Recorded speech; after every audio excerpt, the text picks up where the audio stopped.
Hello everyone.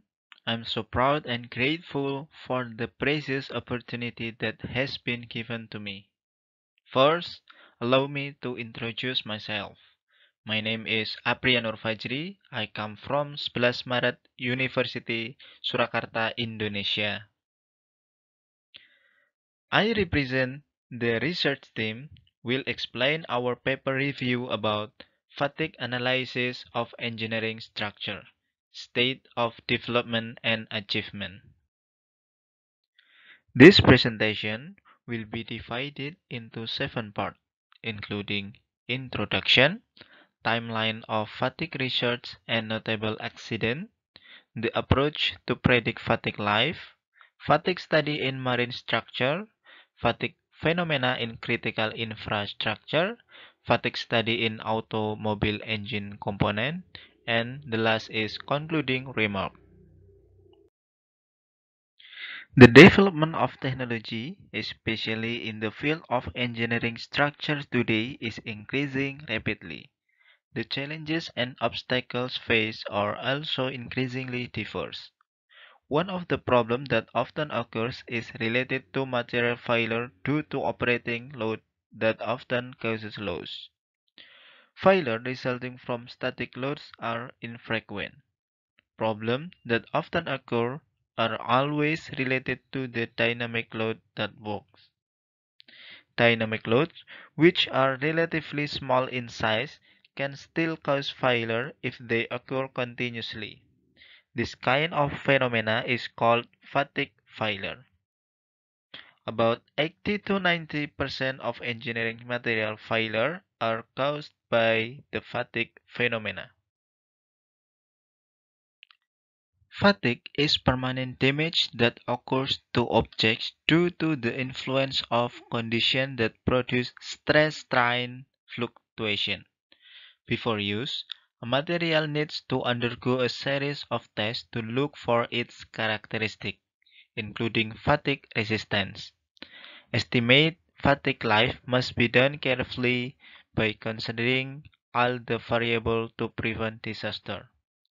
There are several factors that can affect fatigue resistance, such as applied loading, applied material type, manufacturing procedure, microstructure state, residual stress, mechanical properties, operation temperature, crack initiation, corrosion, and surface roughness.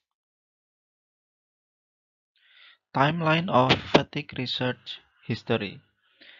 In 1837, Wilhelm Albert became the first person to publish an article on the fatigue phenomena. Later, Rankine realized the effect of stress concentration on the axle train's failure in 1842.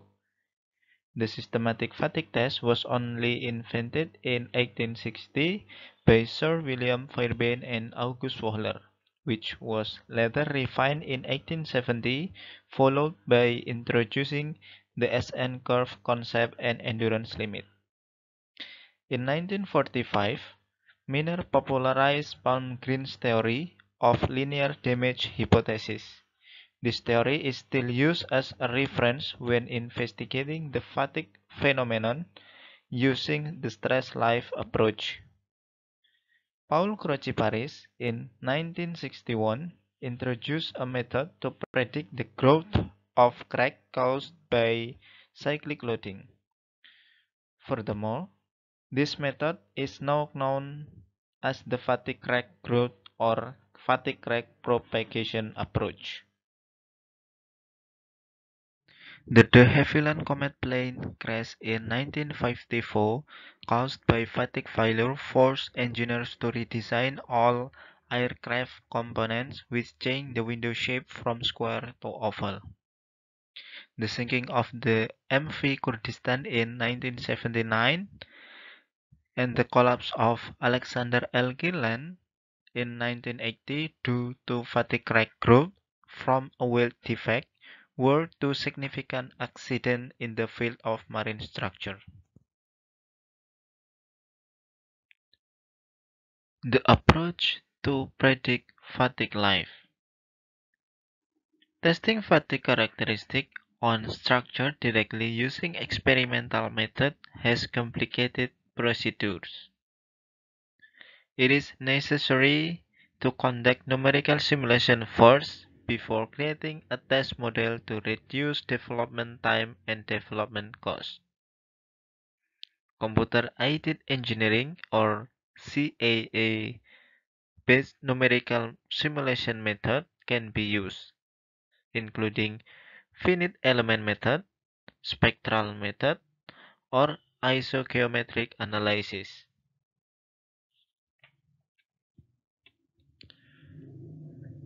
The method is divided into two types, namely macroscale and microscale. The macroscale approach investigates fatigue life because of the influence of energy that works. It is assumed that object in good condition and did not have the initial crack. Otherwise, on, on microscale approach, the objects are considered to have crack initiation and encroachment of damage due to the influence of dynamic load. Stress life approach is essentially comparing factual stress in the structure with fatigue test data in the form of an SN curve. This approach is efficient when investigate fatigue phenomena in the elastic range. This approach ignores crack initiation and its propagation in predicting component life. There are several types of stress life procedures, including the global response that considers stress condition on whole structure, the hotspot stress approach, and the effective notch stress approach, which only investigate condition in certain area. The strain life approach is suitable for investigate fatigue phenomena in both linear and nonlinear conditions. The strain life approach is usually used to investigate low cycle fatigue, which is very difficult to solve using stress life base. If the stress condition that affect the structure has a relatively small amplitude but high frequency, it can usually be predicted using a frequency-based approach. Electronic components, electrical appliance, high spinning machine, and vibration in bracket due to the influence of resonance are examples of cases that can be solved using this approach. Fatigue crack growth. This approach focuses on fatigue crack propagation due to cyclic loads. The assumption was that there was an initial crack in the structure. Initial crack can be in the form of production defect, fabrication influence, welding defects, scratch cutting tools, impact knots, and so forth. On the figure 6, the example of using fatigue crack growth approach on ship structure. A. Crack propagation after 25 step. B. Crack propagation after 50 step. And the relationship between crack propagation and the number of cycles in figure C. Fatigue study in marine structure. Studies on the fatigue phenomena in marine structure over the past decade have overgrown various objects that could potentially experience fatigue failure were identified one by one. The methods used are increasingly diverse and contribute positively to science development, especially in structural integrity. Fatigue phenomena in critical infrastructure. Critical infrastructure in this discussion is related to structure that operate in extreme condition. The development of research related to this condition can be seen in the table. There are several findings that can be observed.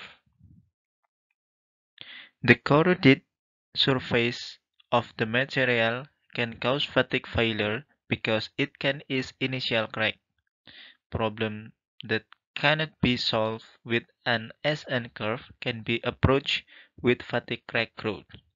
High pressure and high temperature steam on the boiler under continuous charge and discharge can affect fatigue failure. Extreme environmental conditions like storm or blizzard must be considered when designing a structure. Fatigue study in automobile part. Fatigue failure can occur in piston when transferring force from a gas explosion to a crankshaft back and forth. When operated, the piston receives two mechanical loading schemes, namely tensile and bending load. Besides mechanical loads, stress arising from thermal expansion influence negatively affected fatigue life. In addition to piston, crankshaft also have the same risk. Optimizing the design and choosing the suitable material is necessary for component to last longer. Concluding remarks. A review of fatigue phenomena on engineering structure has been presented. It takes a long time with a long research to perfect various methods to investigate the fatigue phenomena. The numerical approach is considered an effective method to estimating fatigue life. Multiple aspects of the engineering sector should be considered. Marine structures are prone to fatigue failure because they operate in corrosive environment. Besides, cyclic loading such as wind load, wave load, multiple impact load, and internal load are some factors that shorten fatigue life.